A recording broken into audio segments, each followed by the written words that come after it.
بھی under statement ہوگا.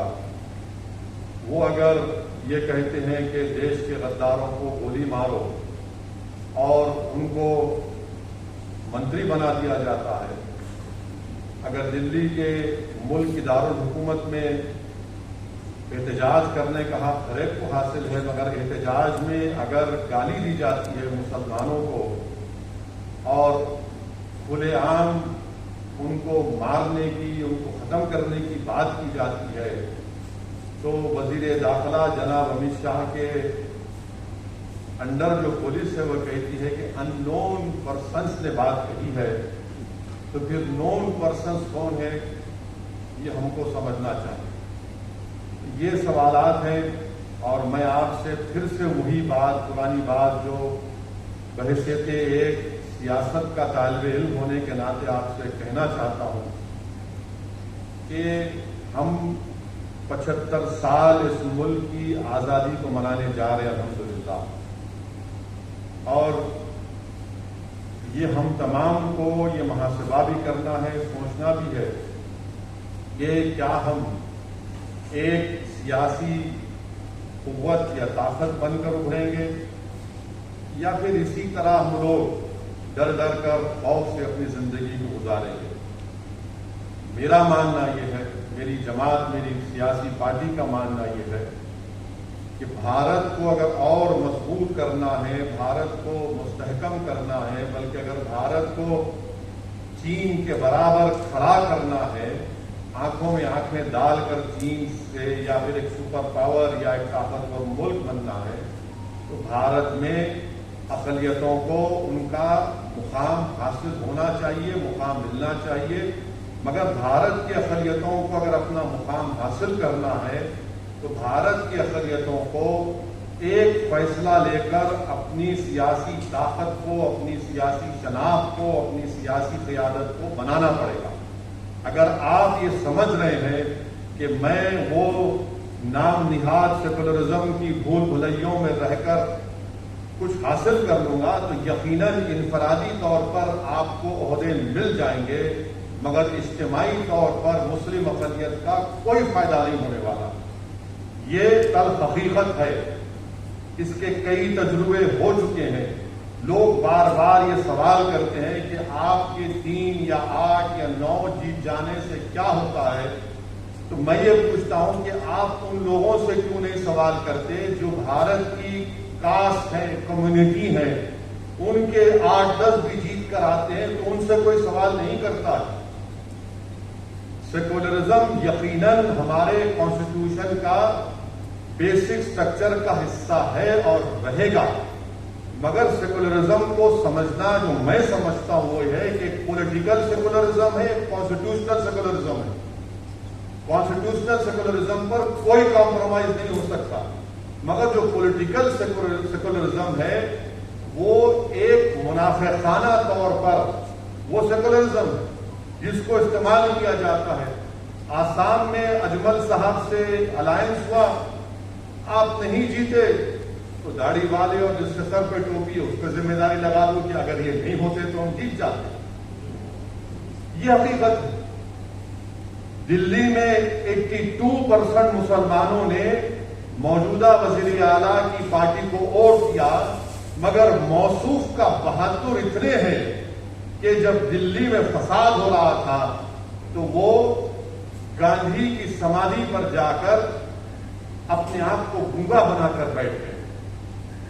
یہ حقیقت ہے سیکولرزم کی، پولیٹیکل سیکولرزم کی. اسی لیے ہمارا ماننا یہ ہے کہ ہم کو اپنی ایک لیڈرشپ بنانا ہے.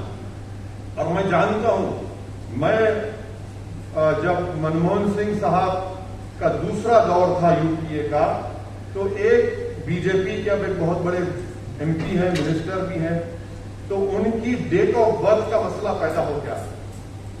تو اس وقت ایسے ہی ہمارے جاننے والے بیٹھ کر بول رہے تھے کہ آپ کی تقاریر سے، مجلس کے پوزیشننگ سے ملک میں ایسا ہوگا، یہ ہوگا، فلاں ہوگا، اور آپ کیا چاہتے ہیں.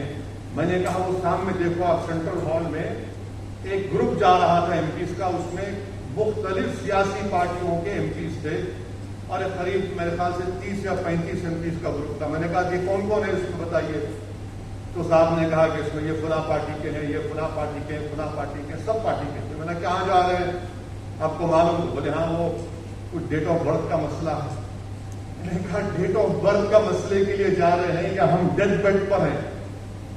اور ڈیٹ آف برتھ کے لیے وزیر اعظم سے ملنے کے لیے تمام پارٹیز کے اوپر ٹیک ہو کر جا رہے ہیں, اور آپ میں سے سوال کر رہے ہیں کہ مسلمانوں کا پولیٹیکل امپاورمنٹ کیسے ہوگا.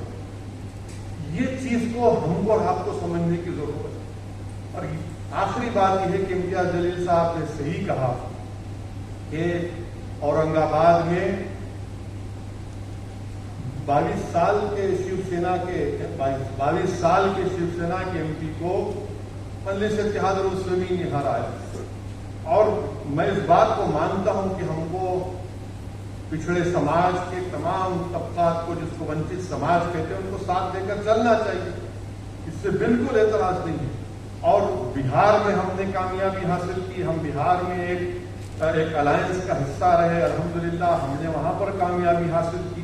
اب بہار کی کامیابی ہو گئی تو اس کے بعد پھر الزام ہم پہ شروع ہوگا کہ آپ کی وجہ سے. میرے کو ایک بات یہ سمجھ میں نہیں آتی کہ اگر یہ لوگ جیت جاتے ہیں تو مسلمانوں کو کریڈٹ نہیں دیتے, ہار جاتے ہیں تو بولتے ہیں کہ دیکھیے ملا جی کی وجہ سے ہار گئے. مگر سوال یہ پیدا ہوتا ہے کہ آپ جیت کیوں نہیں پا رہے ہیں؟ آپ جیت اس لیے نہیں پا رہے ہیں کہ سب کے سب فرقہ پرست ہو چکے ہیں, اور ہم اور آپ کو یہ ریالٹی کو ایکسپٹ کرنا پڑے گا. یہ تلخ ریالٹی ہے.